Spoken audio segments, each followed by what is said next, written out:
The Germans were laughing at us, called it scrap metal on treads, a glorified tin can with delusions of usefulness. High Command agreed, pulled it from frontline duty before it ever fired a shot in anger. By December of 1944, the M22 Locust sat in depots across England, gathering dust and contempt while better tanks bled out in the Ardennes. Nobody wanted it. Nobody believed in it. And then, a single platoon commander made a decision that broke every rule in the manual, turned that rejected machine into a ghost that haunted German supply lines for 3 weeks, and changed how we thought about armor forever. What happened next wasn't supposed to be possible. My name is Richard Hollenbeck. I was 23 years old when I first laid eyes on the Locust. December 5th, 1944, Chiltern Foliot, England. A staging area that smelled like wet wool, diesel, and disappointment. I'd been reassigned from the 745th Tank Battalion after taking shrapnel in my left shoulder outside St. Lo. Not enough to send me home. Just enough to make me useless in a standard Sherman crew. They needed bodies. I needed purpose. What I got was a machine nobody else wanted. The M22 Locust was designed for airborne operations. Glider-delivered light reconnaissance. On paper, it sounded revolutionary. In practice, it was a nightmare of compromise. 37mm gun that couldn't penetrate the side armor of a Panzer IV. Armor plating so thin you could punch through it with determination and a good running start. Top speed of 40 miles per hour on flat ground, which sounds impressive until you realize it handled like a drunk shopping cart on anything resembling actual terrain. The British tried using them with their airborne divisions, gave up after 3 months. We inherited the leftovers. Lieutenant Marcus Pettigrew was the kind of officer who made you nervous just by existing. Tall, thin, with eyes that looked like they'd already seen your funeral and weren't impressed. He'd served in North Africa with the 1st Armored, saw Kasserine Pass from the inside, watched better tanks than the Locust get turned into coffins by German 88s. He didn't talk much about it, didn't need to. You could see it in how he moved, like every step was calculated to avoid a grave he'd already mapped in his head. December 7th, he pulled me aside after morning formation. "Hollenbeck, you still got full motion in that shoulder?" I rotated it, felt the pull of scar tissue. "Enough, sir." He studied me for a long moment. "I'm putting together a crew for special assignment. Volunteers only. High risk, low glory, and command thinks we're idiots for even considering it." I didn't hesitate. "What's the job?" He smiled, and it wasn't comforting. "We're going to prove everyone wrong about the Locust." The plan was insane, beautiful and insane in equal measure. While the bulk of Allied armor pushed east toward the Rhine, grinding through hedgerows and fortified positions, Pettigrew wanted to take 3 Locusts deep behind German lines. Not to fight, to starve, cut supply routes, destroy fuel depots, harass communication lines, make the Germans chase Ghost while their frontline units ran out of ammunition and diesel. The Locust weaknesses, speed and light armor, became advantages. We could go places Shermans couldn't, move fast enough to avoid prolonged engagement, and if the Germans did catch us, we were expendable enough that command wouldn't lose sleep over the loss. Our crew was 4 men. Pettigrew commanded. I took driver position. Corporal Eddie Vasquez handled the 37mm, a Mexican kid from El Paso, with hands steady enough to thread a needle in a hurricane. Private First Class James Kittredge loaded and operated the coaxial .30 caliber, a Georgia farm boy who'd never seen a tank until basic training, but understood machines the way some men understand scripture. We had 2 weeks to train, to learn how the Locust moved, how it sounded, how it died if you made mistakes. Pettigrew drilled us until we could perform every function blind. "The Germans will have better armor, better guns, better position," he said during one midnight session. "Our only advantage is they won't expect us, and once they do, we're already ghosts." We crossed into Belgium on December 16th. The same day, the Germans launched their last great offensive in the west. The Battle of the Bulge erupted like a wound across the Ardennes, and suddenly every available unit was being thrown into the gap to stop the German advance, except us. Pettigrew's operation was too far along to cancel, too small to matter in the chaos. High Command forgot we existed, which meant we had complete operational freedom and absolutely no support. The Ardennes in winter is a special kind of misery. Rolling forests thick enough to hide an army. Roads that turn to frozen mud, then to ice, then back to mud depending on the hour. Visibility measured in yards, not miles. Cold that sank into your bones and nested there. The Locust handled it better than expected. Light enough to cross bridges the Germans had rated unsafe for heavy armor. Narrow enough to slip through tree lines that would stop a Sherman cold. But every advantage came with a price. The thin armor meant the cold penetrated straight through. We wore every layer we owned and still shivered until our teeth ached. Our first target was a fuel depot outside Malmedy. Intelligence, such as it was, suggested minimal guard force, maybe a dozen infantry, no armor. The reality was worse. 40 Germans. 2 Stu-G3 assault guns positioned to cover the main approach.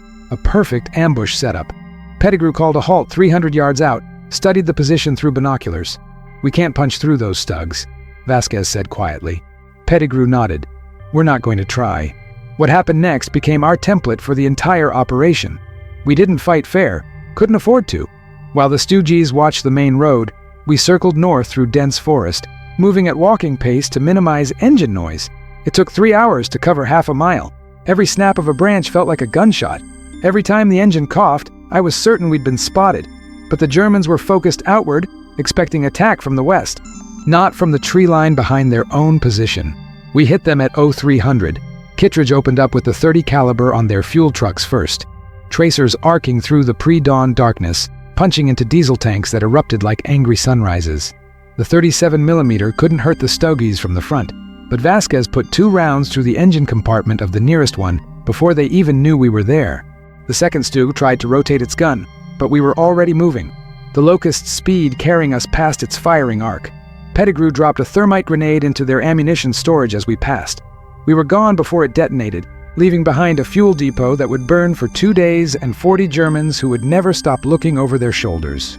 If these memories of sacrifice resonate with you, please consider liking this video, leaving a comment with your thoughts, and subscribing to ensure these stories are never forgotten. The German response was immediate and overwhelming. They couldn't afford to have ghosts running loose in their rear areas, not during their biggest offensive. Within 24 hours, they dedicated an entire reconnaissance battalion to hunting us. Motorcycles, armored cars, light tanks. Every asset designed to move fast and kill faster. Pettigrew called it a compliment. I called it a death sentence. The difference was, he was smiling. We became nocturnal. Moved only at night or during heavy weather when visibility dropped to nothing. During the day, we hid. And the Locust, for all its flaws, could hide like a champion. We'd find a copse of trees, drape camouflage netting, cover the whole machine in snow and branches until it looked like terrain. Then we'd sit, silent, listening to German patrols pass within yards of our position, their voices clear in the frozen air, talking about home and girlfriends, and the crazy American tank that appeared and vanished like smoke. December 20th, we hit a communication hub outside Stavelo. Took out 3 radio trucks and a command half-track. December 22nd, destroyed a bridge carrying supplies to the German 1st SS Panzer Division. We used the last of our high-explosive rounds, dropped the center span into a ravine that would take weeks to repair. December 24th, Christmas Eve, we ambushed a convoy carrying winter uniforms to frontline units. Burned 20 trucks and left 200 Germans to face the Ardennes cold in summer-weight clothing. Every raid, we learned something new. The Locust's gun was nearly useless against armor, but it was devastating against soft targets. Trucks, buildings, personnel. The coaxial .30 caliber had better penetration than expected against light vehicles if you hit the right spot. Speed wasn't just about escape, it was a weapon. The Germans couldn't coordinate fire against something that moved like we did. By the time they'd called in our position, we were already gone, and the psychological impact was worth more than the physical damage. Every German unit in our operational area had to assume we might appear anywhere. They diverted resources to guard supply lines that we might never even approach. They lost sleep, lost confidence, started seeing locusts in every shadow, but the cost was accumulating. Kittredge took a rifle round through the shoulder on December 26th during a raid that went sideways. A German patrol we didn't know about. He didn't make a sound when it hit, just kept loading until we'd broken contact. We packed the wound with sulfa powder and field dressings, but infection was setting in. Pettigrew wanted to evacuate him. Kittredge refused. "You send me back. You're down a man. Can't replace me out here. I can still load." He was right, and we all hated him for it. The Locust itself was dying by inches. We'd been running combat operations for 2 weeks straight, with no maintenance beyond what we could perform ourselves in freezing darkness. The transmission was grinding. The engine burned oil like a house fire. The right track had developed a weak link that could snap any moment. We were held together by wire, prayers, and Vasquez's apparently supernatural ability to keep machinery running through sheer spite. December 28th, everything changed. We intercepted a German supply column moving toward the 2nd Panzer Division, which was making the deepest penetration of the American lines. 60 trucks, 4 armored cars as escort. It was the biggest target we'd seen, and the most important. If we could destroy that convoy, we'd starve an entire division at the critical moment of their advance. Pettigrew didn't hesitate. We take it. The ambush site was a narrow valley road with forest on both sides. Perfect kill zone if we could set it up correctly. We positioned the Locust on a slight rise, gave Vasquez clear sight lines down the length of the convoy. The plan was simple. Wait until the column was committed to the valley, hit the lead and rear vehicles to trap them, then work our way through the middle. Textbook. We'd done it a dozen times. But this convoy had something the others hadn't. A Panther tank as rear guard. I saw it through the driver's vision port as the convoy entered the valley. That distinctive sloped armor. The long 75mm gun that could kill us from a mile away. Pettigrew saw it too. For the first time since I'd known him, he hesitated. The Panther changed everything. We couldn't hurt it, couldn't outrun it in close terrain. If it got a shot at us, we were done. Sir, Vasquez's voice was tight. The convoy was in position. Another 30 seconds, and they'd be through the kill zone. Pettigrew made his decision. Execute. Vasquez put the first round through the engine block of the lead truck. It died instantly, blocking the road. The second round hit the fuel tank of the rear truck, which erupted in flames and blocked the exit. The convoy was trapped, and then all 60 trucks and 4 armored cars realized they were under attack and opened fire in every direction at once. The world became noise and fire. Tracers everywhere, crisscrossing the valley like angry fireflies. Vasquez was firing as fast as Kittredge could load, each round punching into trucks, into fuel tanks, into ammunition stores. Secondary explosions rippled down the convoy. The armored cars were trying to locate us, their autocannons sweeping the tree line. One of them got close, 20mm rounds chewing through trees 10 yards to our left. Pettigrew corrected Vasquez's aim. Single shot. The armored car's turret sparked and went silent. And then the Panther fired. Not at us. It didn't know where we were yet. It fired at where it thought we might be, and the 75mm round obliterated a section of forest 50 yards to our right. Trees exploded into splinters. The concussion wave hit us like a physical thing. Move! Pettigrew's voice cut through the chaos. I already had the Locust in reverse, backing us out of position before the Panther could correct its aim. We destroyed maybe 20 trucks, left the rest burning or abandoned. It would have to be enough. The Panther found us as we broke from the tree line. I saw the turret rotate, that long gun tracking our movement with predatory precision. We were in the open. No cover, no time. 40 miles per hour felt like crawling. The Panther fired. The round passed so close I felt the heat through the hull, missed us by less than 3 feet, impacted the frozen ground behind us and sent up a geyser of dirt and ice. Pettigrew was on the radio, calling in artillery that didn't exist, trying anything to buy us seconds. Vasquez traversed the turret, put a round into the Panther's frontal armor in an act of pure defiance. It bounced off without leaving a mark. The second shot should have killed us, would have killed us. But the Panther's driver made a mistake, hit a patch of ice, and the entire 50-ton machine slewed sideways just as the gunner fired. The round went wide. We made the tree line, disappeared into forest too dense for the Panther to follow. Behind us the convoy burned, and the Panther sat amid the wreckage like an angry god that had been cheated of its sacrifice. We drove for 6 hours without stopping, put as much distance between us and that valley as the Locust's dying engine could manage. When we finally stopped, Kittredge was unconscious from fever. The transmission was making sounds that no machine should make. We'd used the last of our 37mm ammunition. We had half a tank of fuel, 100 rounds for the .30 caliber, and no idea where the front lines were anymore. The Battle of the Bulge had turned the entire Ardennes into chaos. Units were scattered, supply lines disrupted. The maps we had were 3 days out of date, which meant they were useless.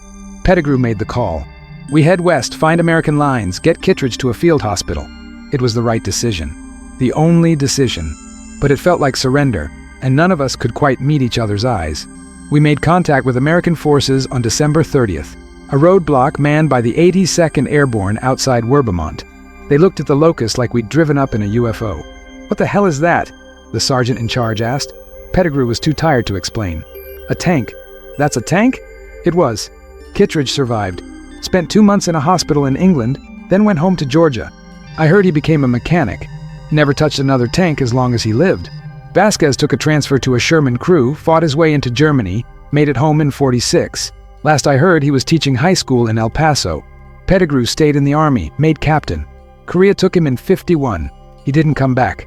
The M22 Locust never saw frontline service again. High Command read Pettigrew's after-action reports, acknowledged that we'd disrupted German supply lines during a critical period, and then quietly shelved the entire program. The Locust was too light, too fragile, too specialized. In the kind of war we were fighting, there was no place for it. But for 3 weeks in December of 1944, that ridiculous little tank with its inadequate gun and tissue paper armor had done something nobody thought possible. If these memories of sacrifice resonate with you, please consider liking this video, leaving a comment with your thoughts, and subscribing to ensure these stories are never forgotten. The official record credits our little operation with destroying or damaging over 200 German vehicles, eliminating 3 fuel depots, cutting 7 supply routes, and forcing the Germans to divert significant resources away from frontline operations during the critical opening phase of their offensive. The unofficial record is more complicated. We were 4 men in a machine that shouldn't have worked, operating in conditions that should have killed us, against an enemy that had every advantage except one. They didn't believe we were possible, and by the time they did, we'd already become ghosts. I think about that sometimes, about how the things that make you weak can become strengths if you're desperate enough, or crazy enough to use them differently. The Locust was a failure by every conventional measure. Too light, too weak, too specialized. But in the right circumstances, with the right crew, it became something else entirely. Not a weapon, a message. A reminder that wars aren't just won by the biggest guns or the thickest armor. Sometimes they're won by the willingness to do the impossible with inadequate tools and see it through to the end. The scrap metal that the Germans laughed at ended up costing them a division's worth of supplies and 3 weeks of paranoia. High Command called it a footnote. Pettigrew called it vindication. I call it the only time in my life I knew exactly what I was supposed to be doing and did it without hesitation or regret. The Locust sits in a museum now. Aberdeen Proving Ground in Maryland, restored to pristine condition.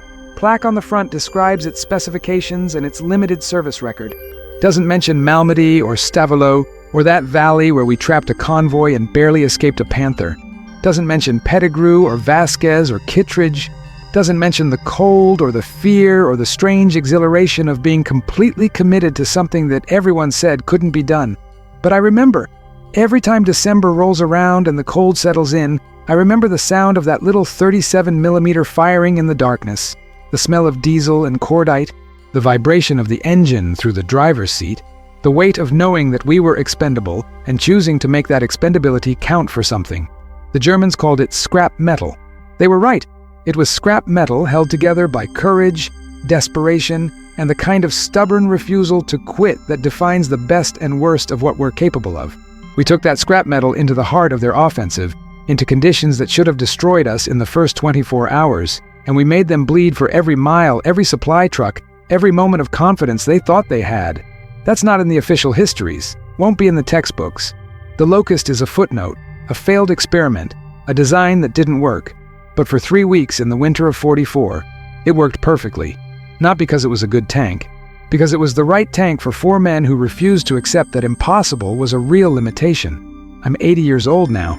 The shoulder that took shrapnel outside St. Lo aches when it rains. My hands shake sometimes, and I forget names more often than I'd like to admit.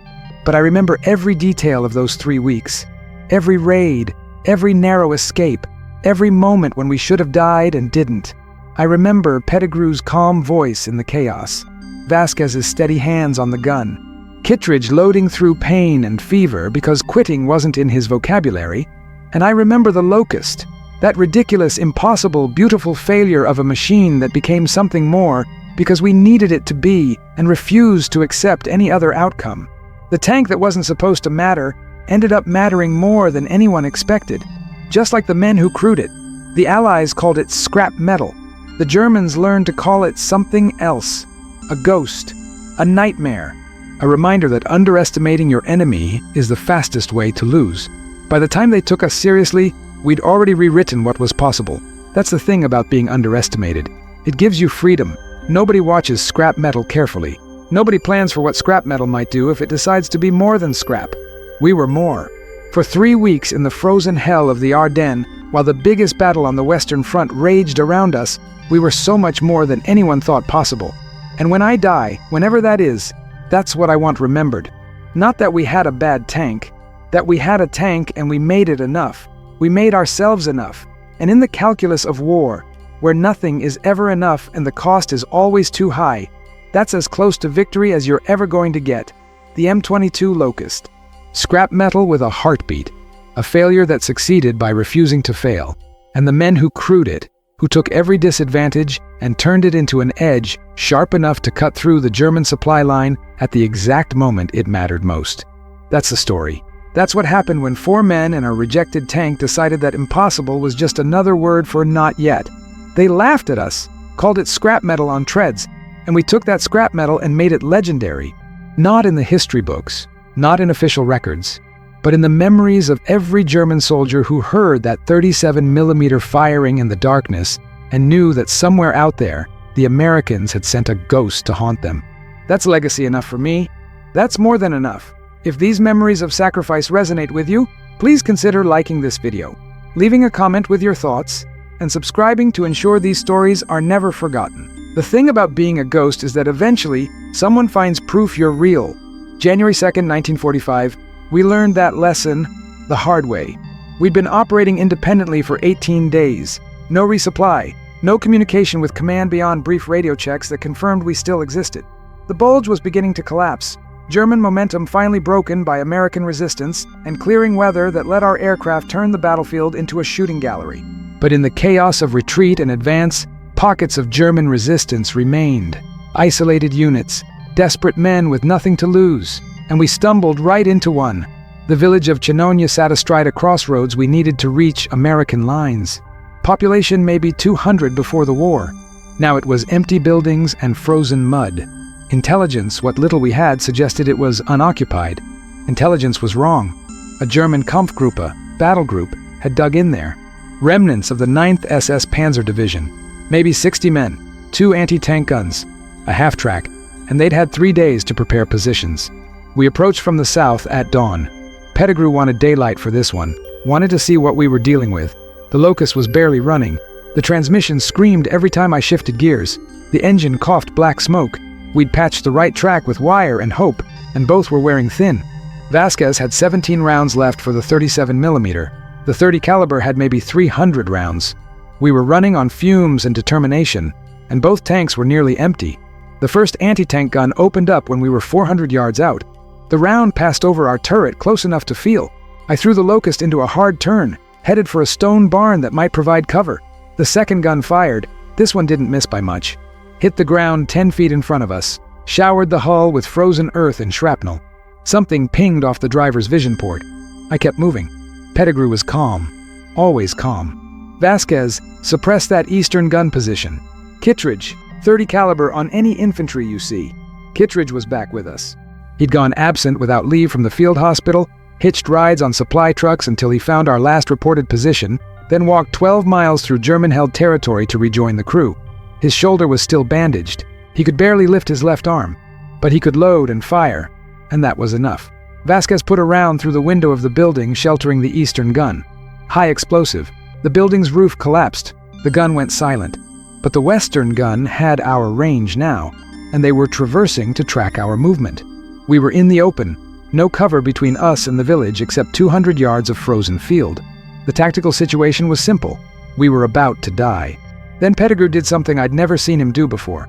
He opened the turret hatch and stood up, fully exposed, scanning the village through binoculars while machine gun rounds cracked past his head. "Richard, hard left now." I didn't question it.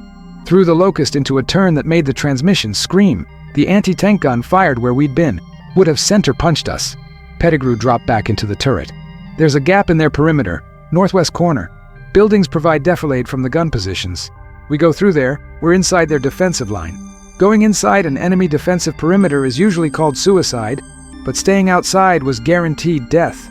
I aimed for the gap. 40 miles per hour across frozen ground that wanted to kill us.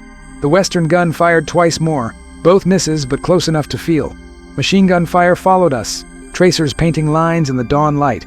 One round hit the turret, sparked off without penetrating.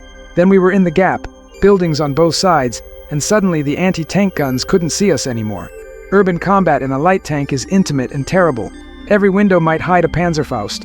Every corner might conceal an anti-tank gun. The Locust's thin armor was a liability in open country, but in close quarters, it didn't matter. Nothing was going to save you if someone got close enough. Speed and violence were the only advantages we had. We came around a corner and found the half-track, 50 feet away, its machine gun already swinging toward us. Vasquez fired first, put a 37mm round through the half-track's engine compartment. It didn't explode like in the movies.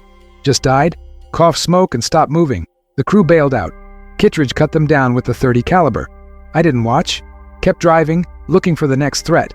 The German infantry reacted faster than we expected.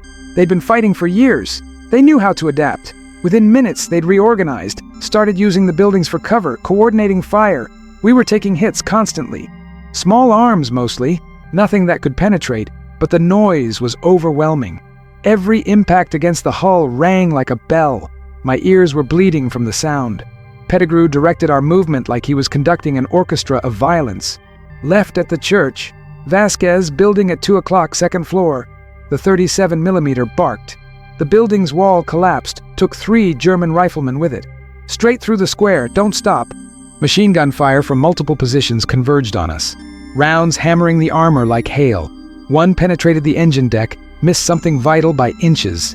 The Locust kept moving. We found the Western anti-tank gun in a courtyard behind the town hall. They'd positioned it perfectly to cover the main road, but they hadn't expected anyone to come from inside the village. We had maybe 3 seconds before they could traverse the gun. Vasquez used 2 of them, put a round into their ammunition storage.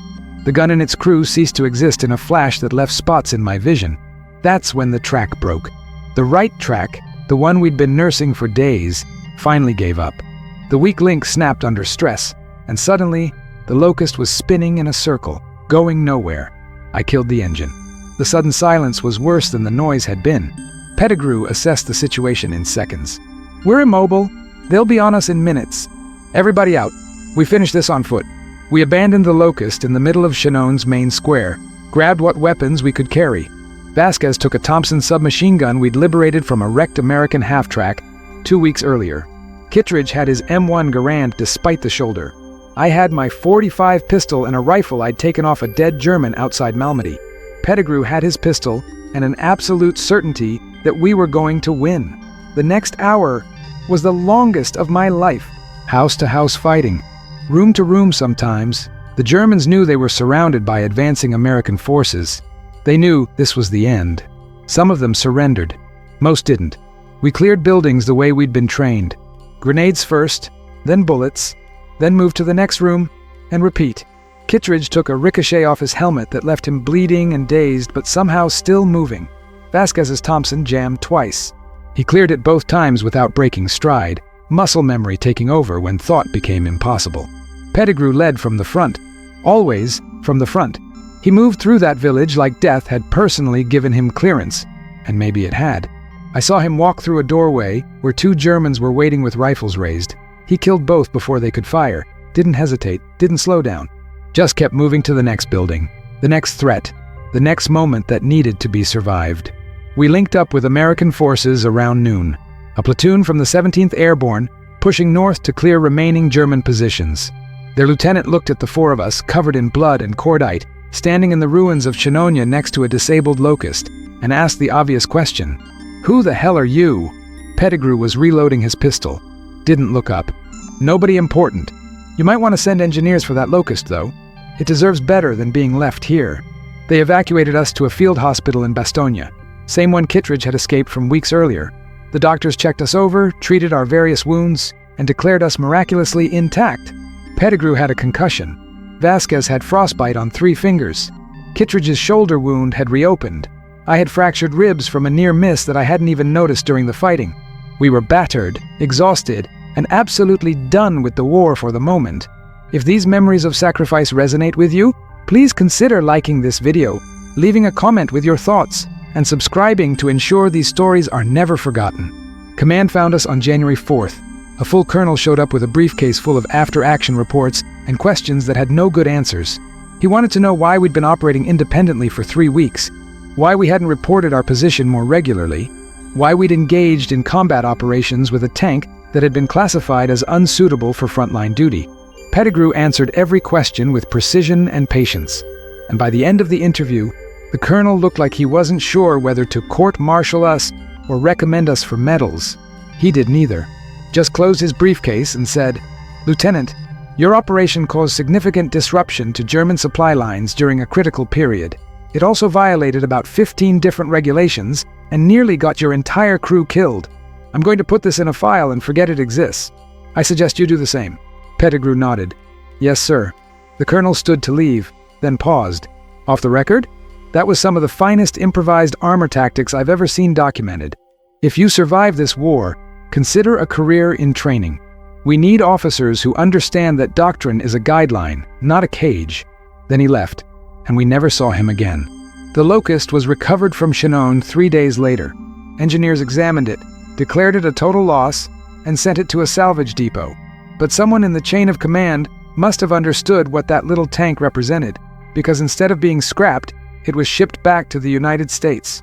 Eventually ended up in that museum in Maryland, restored, preserved, a monument to the idea that failure is only permanent if you accept it. We were reassigned to occupation duty in February. The war in Europe was winding down. Germany was collapsing. Our part in the story was over. We spent the next 4 months doing guard duty, processing prisoners, and trying not to think too hard about what we'd survived. Kittredge went home in March. Medical discharge. His shoulder would never fully recover. Vasquez and I stayed until June, then shipped back to the States on the same transport. Pettigrew stayed in Europe. He'd found his calling, apparently. Trained new tank crews in the techniques we'd developed.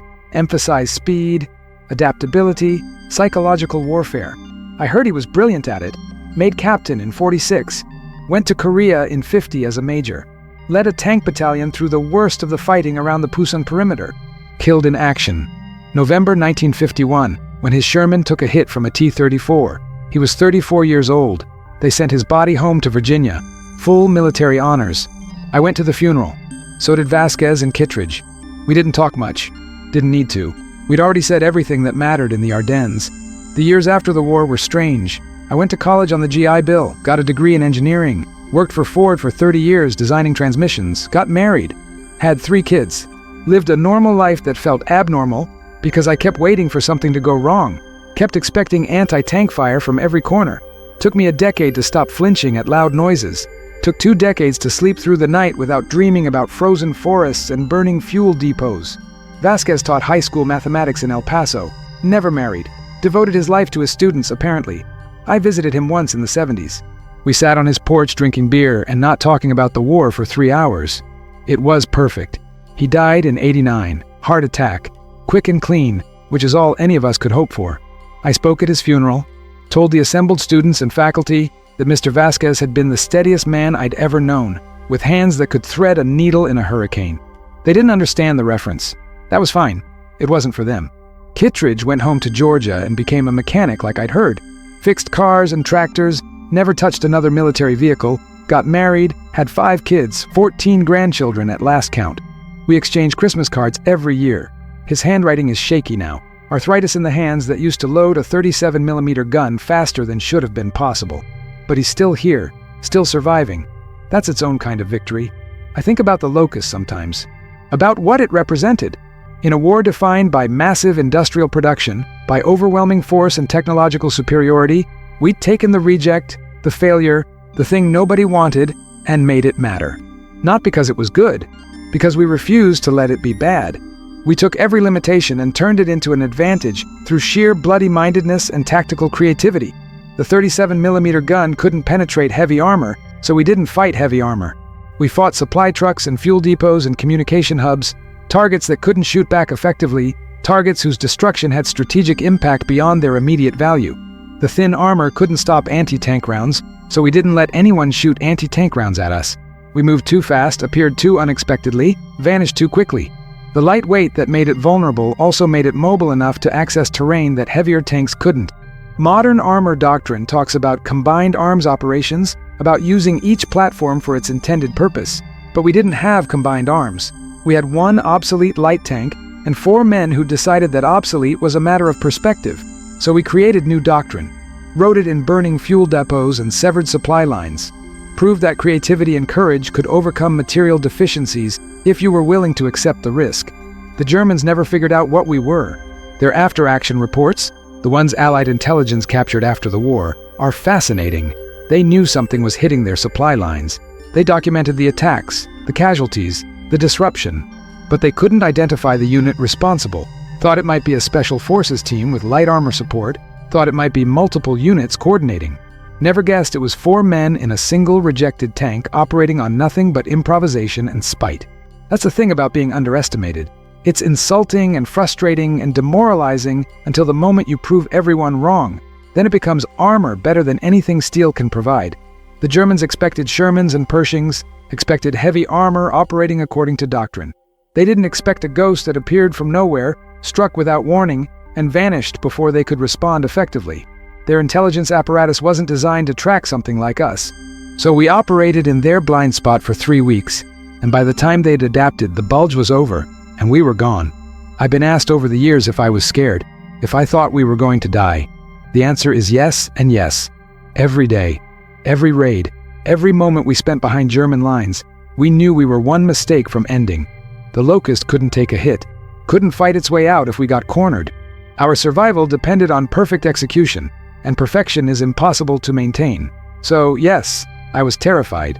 But terror is just another limitation, and we'd gotten good at turning limitations into advantages. The fear made us careful, made us plan every raid with obsessive detail, made us check and recheck our escape routes, made us abandon objectives when the risk climbed too high. Courage isn't the absence of fear. It's the refusal to let fear make your decisions. We were scared every day. We did the job anyway. That's all courage ever is.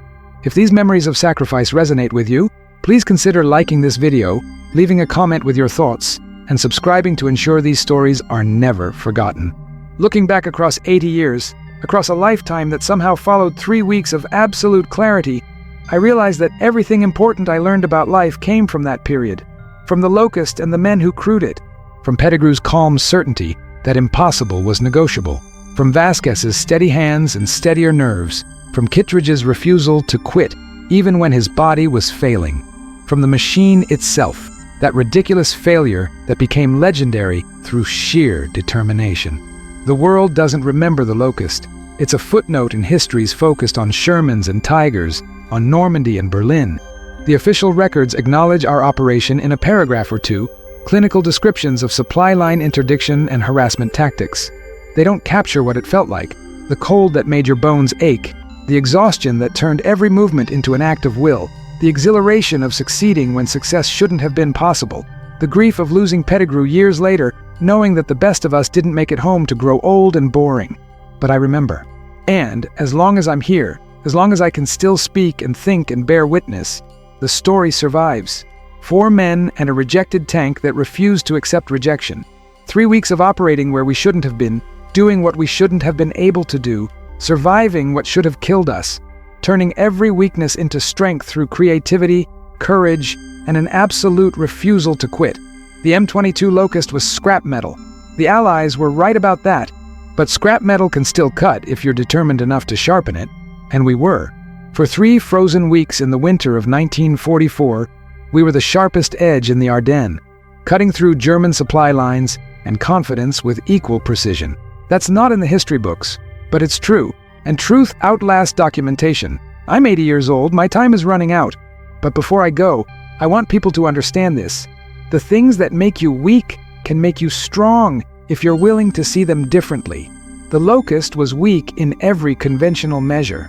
Too light, too fragile, too specialized. But we took those weaknesses and made them devastating. Because we had to. Because the alternative was to quit. And quitting wasn't in our vocabulary. That's the lesson. That's what I want remembered when the last of us is gone and the Locust sits silent in its museum. That failure is only permanent if you accept it. That limitations are only absolute if you let them be. That 4 men and a tank that wasn't good enough somehow became more than good enough when it mattered most. The Germans called it scrap metal. We called it ghost. And for 3 weeks, that ghost haunted their nightmares and cost them more than they could afford at exactly the moment they could afford it least. That's not nothing. That's everything. That's what I'll carry with me when my time comes. The knowledge that once, when it mattered, we took the worst equipment in the inventory and made it legendary. The Locust isn't remembered. We're not remembered. But we were there. We did that, and nothing can ever take that away.